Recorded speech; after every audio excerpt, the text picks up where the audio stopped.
Bueno, y ahora vamos a pasar a otro monstruo, a otro grande, de, Permiso. si se puede decir, la literatura, la poesía, pero también de las ideas, también de la rebelión, de no entregarse, ¿no? Que fue Ernesto Cardenal. Ernesto Cardenal este año hubiese cumplido 100 años, o hubiera cumplido 100 años. Ahí está, y lo tenemos en la foto para que lo vea la gente. Ernesto Cardenal, el que, entre otras cosas, ahora va a leer Gallo ahí algunas cosas que tiene preparadas. Él decía que entre el cristianismo original y verdadero y el marxismo no había diferencia. Entonces, bueno, esto lo va a desarrollar Gallo, así que se lo dejo ahí para que fue, por supuesto, retado por la iglesia. Los jerarcas de la iglesia lo retaron. Pero Gallo, dele para adelante. Yo cada vez que pienso en Ernesto Cardenal, me veo a mí mismo caminando por el centro porteño a la edad de 21 años, como un muchachito más en busca de aventuras románticas, y entrando en la librería Hernández, ubicada en Corrientes y Uruguay, una librería histórica. Lo que no encontrás en la librería Hernández es difícil que exista, salvo algunos libros muy, muy viejos que se venden en las librerías de viejos. Corría el año 1979 y estábamos en la peor furia de la peor dictadura que haya sufrido nuestro país.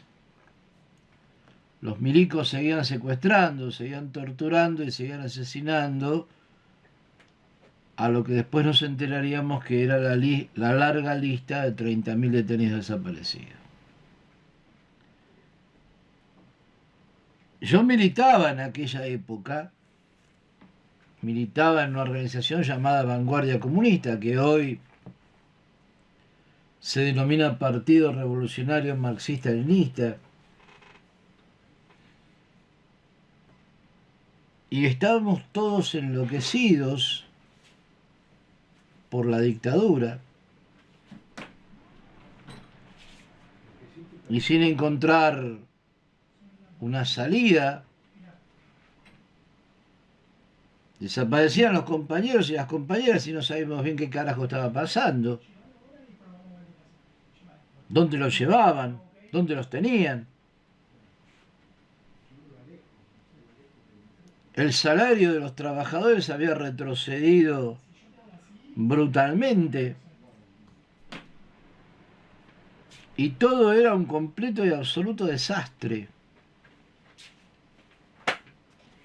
Y yo como muchacho me sumaba a la desesperación que recorría todos o casi todos los hogares argentinos.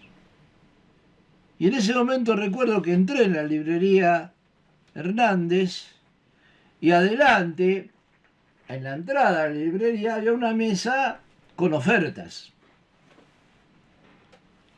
Como hacen todas las librerías que ponen su mesa de ofertas, de aquellos libros que se supone que uno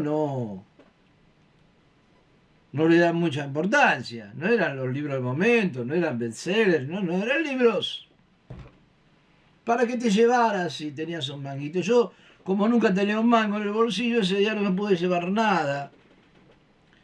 Pero recuerdo que tomé un libro grande, voluminoso, porque me llamó la atención el título. Y el título del libro era Poesía campesina en Solentiname, con prólogo y selección de Ernesto Cardenal. Yo no tenía la más puta idea de quién era Ernesto Cardenal. Para mí, que decir Ernesto Cardenal o Juan de las Pelotas era lo mismo. No No sabía quién era Ernesto Cardenal, no sabía que era Solentiname, pero sí sabía, porque nos habían llegado informes clandestinos de que un grupo de revolucionarios agrupados en algo que se llamaba Frente Sandinista de Liberación Nacional había tomado el poder en Nicaragua y que en Nicaragua había un proceso revolucionario. Mírense ustedes, ¿no? En Argentina dictadura en su apogeo y en Nicaragua una revolución. Entonces todos miramos, dimos vuelta a la cabeza y dijimos, ah, pero allá hay una revolución. Y este tipo, Ernesto Cardenal, es un sacerdote que habla de Dios y de la revolución, o de la revolución y Dios, el orden no importa. Y que dice que Jesús fue un revolucionario, no el santito milagrero del que habla la iglesia, un muchachito célibe que nunca tocó a una mujer en su vida, que era medio hiposo y que andaba curando gente por ahí. No, no, no, este era otro Jesús. Y este cura era otro cura, que hablaba de la teología de la liberación y que decía que el marxismo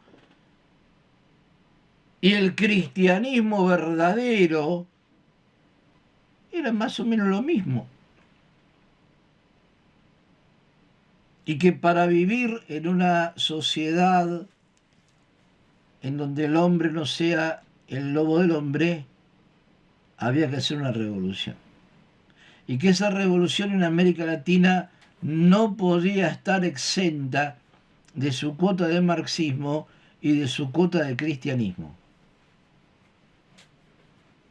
Y ahí nos enterábamos, ahí me enteré, y después seguí enterándome, porque seguí creciendo, de que Ernesto Cardenal fue el ministro de Cultura del gobierno sandinista entre 1979 y 1987. O sea, cuando yo vi el libro, ya Ernesto Cardenal era ministro de Cultura de la naciente revolución sandinista. Después todo se fue al carajo, ¿no? Después los sandinistas, uno terminó siendo un divo que se codeaba con la intelectualidad francesa en los salones, en los grandes salones lujosos de Francia, y el otro terminó siendo un Daniel Ortega, que empezó siendo un gran revolucionario y ahora es un terrible, no le vamos a poner título, que se ha pasado la revolución sandinista por donde no le da el sol. Pero en esa época, en ese momento, la revolución sandinista y la poesía de Solentiname y la poesía de Ernesto Cardenal fue para nosotros, que estábamos siendo aplastados por la bota del fascismo, una luz en medio de la más terrible oscuridad. Nos dijimos entonces, a pesar de todo, la revolución es posible. Y si ellos, en esa islita que es Nicaragua, la hicieron, nosotros la podemos hacer acá. Y es posible derrotar a la dictadura. Habían surgido brevemente las madres de Plaza de Mayo. Y entonces uno juntaba a las madres de Plaza de Mayo en Argentina, la Revolución Sandinista en Nicaragua, Ernesto Cardenal, que es sacerdote cristiano y marxista, todo junto. Miren qué mezcolanza, ¿no? Qué mezcla, ¿no? Es como si vos te haces un licuado de banana con leche y le pones ajo y perejil. Era lo mismo, ¿no? Sí, bueno, pero era todo junto y era todo rico, y era todo maravilloso. Hablando de Ernesto, Ernesto escribió un montón de libros. Hora Cero, Getsemaní, Epigramas, Salmos, Oración por Marilyn Monroe, un poema que vamos a leer ahora, que es un poema maravilloso. Canto nacional, canto a un país que nace, canto cósmico. Y fue un sacerdote que era ministro de Cultura y seguía oficiando misa, ¿no? Oficiaba misa y después se iba a atender como ministro de Cultura. Tenía dos laburos. Escribió también Ansias y lengua de la poesía nueva nicaragüense, Vida en el amor, Democratización de la cultura, la paz mundial y la revolución en Nicaragua. Todo esto fueron artículos periodísticos, ensayos, epigramas, un montón de cosas más. Hay un momento en el cual Juan Pablo II, que fue el papa de la perestroika, el papa de la debacle del socialismo, el papa que acompañó, impulsó, fomentó y lideró la debacle de lo que quedaba del socialismo en lo que supuestamente era la Unión Soviética, que nunca supimos bien qué carajo pasaba ahí porque había una cortina de hierro y los rusos no eran como los cubanos, que los cubanos tuvieron la revolución de puertas abiertas. Todos los rusos se encerraron ahí, cerraron la puerta con candado, tiraron la llave al mar y acá no se sabe qué carajo pasa. Nunca supimos cuánto había de socialismo en Rusia o en la URSS, pero lo poco o mucho que había de socialismo se fue al diablo de la mano de Juan Pablo II. Ese Juan Pablo II que fue a visitar Nicaragua y que cuando bajó del avión lo primero que hizo fue cagarlo a pedos a Ernesto Cardenal, porque le dijo, no, Ernesto, esto no es lo que la Iglesia Católica quiere. Usted tiene que hacer contrición, se tiene que arrepentir, ¿es cristiano o es marxista? Las dos cosas no se pueden, dijo, a lo cual Ernesto le debería haber contestado. Yo creo que se lo contestó en el pensamiento, vos de cristiano no tenés nada, Juan Pablo, ¿no? Si te llega a agarrar Jesús te caga trompada, pero bueno, esa es otra historia. No, no divaguemos. ¿Puedo leer algo que tiene que ver con eso? Lea todo lo que quiera, Mire, Ricardo. dice, en la imagen donde está el Papa bajando del avión en el aeropuerto de Nicaragua, está también Ortega ahí, vestido militar, se lo ve a Ernesto Cardenal de rodillas, agachado ante la figura del Papa, mientras el Papa, con gesto aducto y un dedo acusador, lo amonesta públicamente, ¿no? Y frente a sus colegas del gobierno de Nicaragua, en Managua, el 4 de marzo de 1983, le dice, usted debe regularizar su situación, le dice el Papa, ¿no? En un regaño público, porque lo hizo públicamente. Como Sí. Ernesto no le contestó nada, lo miró sonriente, volvió a repetir la brusca admonición mientras enfocaban todas las cámaras del mundo, contaría luego el poeta y sacerdote en su autobiografía. Y también diría, la escena fue la manifestación más pública del conflicto entre Cardenal y la jerarquía católica por causa del compromiso de la revolución sandinista entre 1979 y 1990, durante la que se desempeñó como ministro de Cultura. Cardenal diría después, el Papa le faltó el respeto al pueblo. Bueno, ¿qué pasa con esto? Porque uno dice, bueno, como todo siempre hay varias visiones de la historia. Ernesto Cardenal adhiere a la teología de la liberación. La teología de la liberación fue un movimiento de curas tercermundistas que interpretan las enseñanzas de Jesús como enseñanzas revolucionarias. Que viene de la mano de lo que después fueron el padre Carlos Mujica, los monjes palotinos, Monseñor Angelelli, ¿no? Curas revolucionarios como el cura Romero, que murió con las armas en la mano. Es decir, Cardenal lidera o forma parte de manera importante de toda una corriente de sacerdotes tercermundistas que no adhieren a las enseñanzas de la Iglesia Católica, que no adhieren al lujo y al fasto de los papas y de los cardenales y de los grandes obispos, ¿no? que son cómplices de las dictaduras de la época y que son cómplices de todas las burguesías internacionales. Lo que Cardenal pregona es la iglesia de los pobres, una iglesia en donde el pueblo y Dios sean una sola cosa,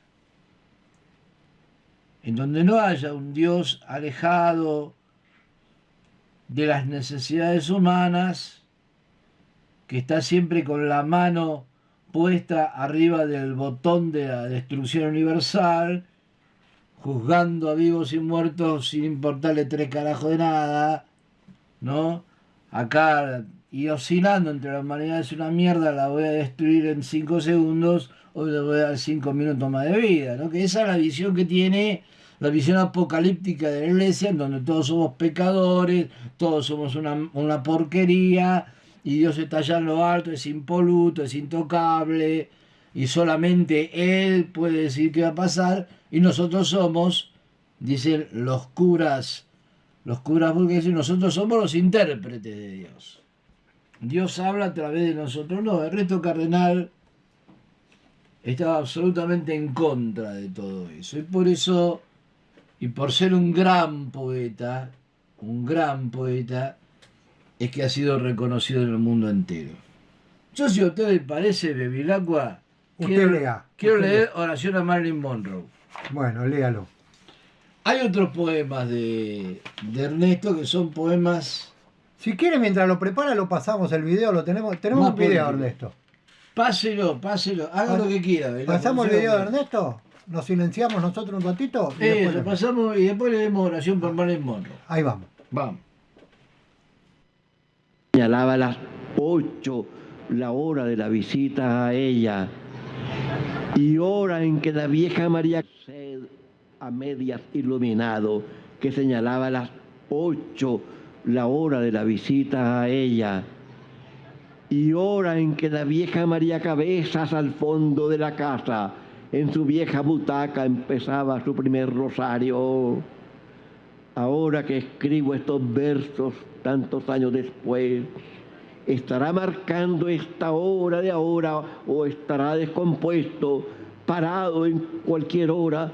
Tal vez las 8 de la noche de muchos años atrás, inútilmente mirando este cielo estrellado, tan callado, y sin embargo poblado de millones de civilizaciones, 250.000 millones de soles solo en nuestra galaxia, en un radio de 100.000 años luz.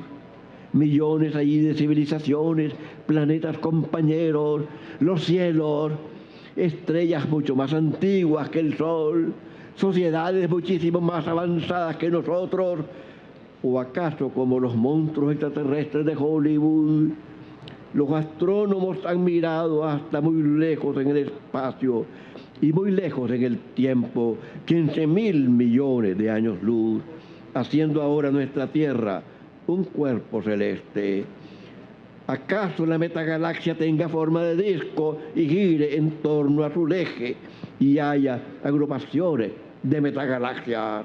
Tras el mundo más lejano, otro más lejano todavía.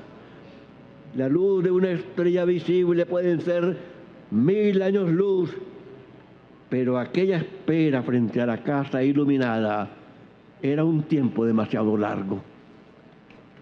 El reloj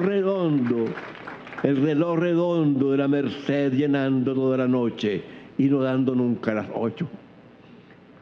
Nosotros, seres vivos todavía, con la habilidad de exportar entropía, palabra que no es de nuestro hablar cotidiano, entropía. Todavía está ese vago rumor en el cosmos que viene desde la creación. La segunda ley, que lo frío no pasa a ser caliente.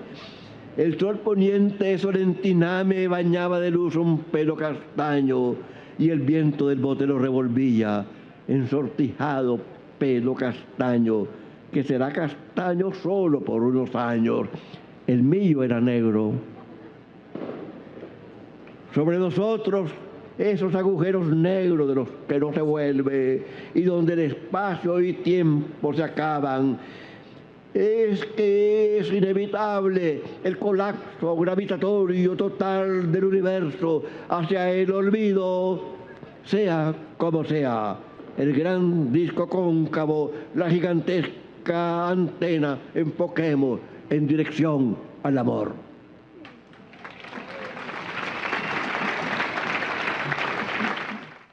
Muy bien, hasta ahí escuchamos a Ernesto Cardenal en vivo. Este es nuestro pequeño homenaje y para terminar con este homenaje vamos a leer uno de sus textos, una de sus poesías, la que Claudio Gallo considera su mejor poesía, ¿no?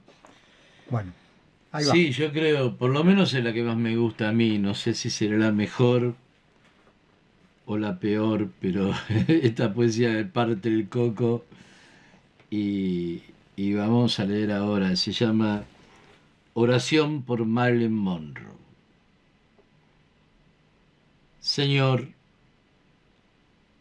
recibe a esta muchacha conocida en toda la tierra con el nombre de Marilyn Monroe, aunque ese no era su verdadero nombre.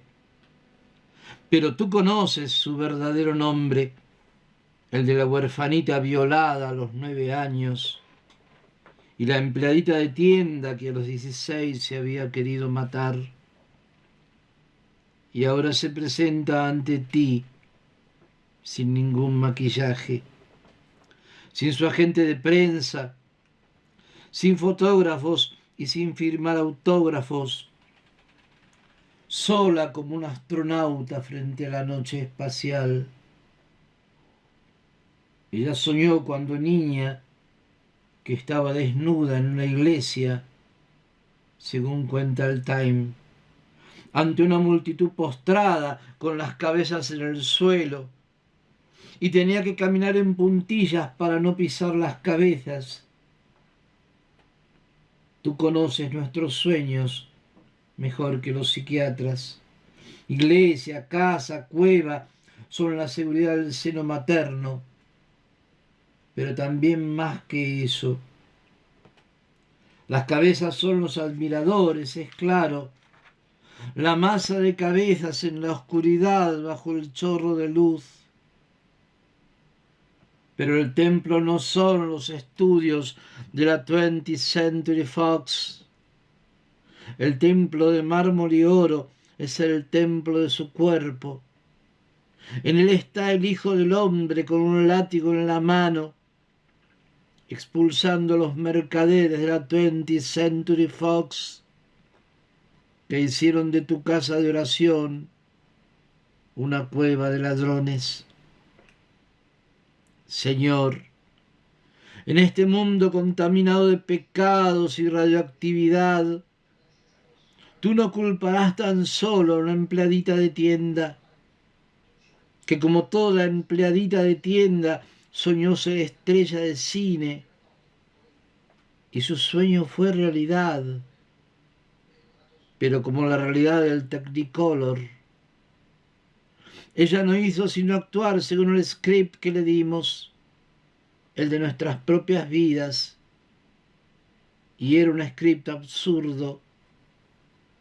Perdónala, Señor, y perdónanos a nosotros por nuestra 20th Century, por esta colosal superproducción en que todos hemos trabajado.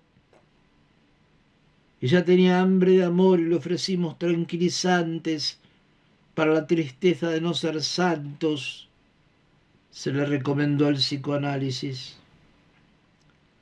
Recuerda, Señor, su creciente pavor a la cámara y el odio al maquillaje, insistiendo en maquillarse en cada escena, y cómo se fue haciendo mayor el horror y mayor la impuntualidad a los estudios.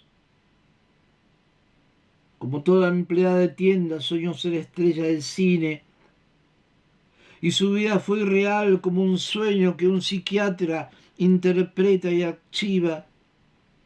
Sus romances fueron un beso con los ojos cerrados, que cuando se abren los ojos se descubre que fue bajo reflectores, y apagan los reflectores, y desmontan las 2 paredes del aposento. Era un set cinematográfico, mientras el director se aleja con su libreta porque la escena ya fue tomada. O como un viaje en yate, un beso en Singapur, un baile en Río, la recepción en la mansión del duque y la duquesa de Windsor, vistos en la salita del apartamento miserable. La película terminó sin el beso final. La hallaron muerta en su cama con la mano en el teléfono y los detectives no supieron a quién iba a llamar. Fue como alguien que ha marcado el número de la única voz amiga y oye tan solo la voz de un disco que le dice wrong number, o como alguien querido por los gángsters alarga la mano a un teléfono desconectado. Señor, quien quiera que haya sido el que ella iba a llamar y no llamó, y tal vez no era nadie, o era alguien cuyo número no está en el directorio de Los Ángeles. Contesta tú el teléfono. ¡Wow! Tremendo. Bueno, no tenemos tiempo para más, ¿eh? Tremenda poesía, de verdad, lo que dice Claudio Gallo, que se llama Oración por Marilyn Monroe. Y claramente tiene que ver con el episodio de la muerte de Marilyn Monroe.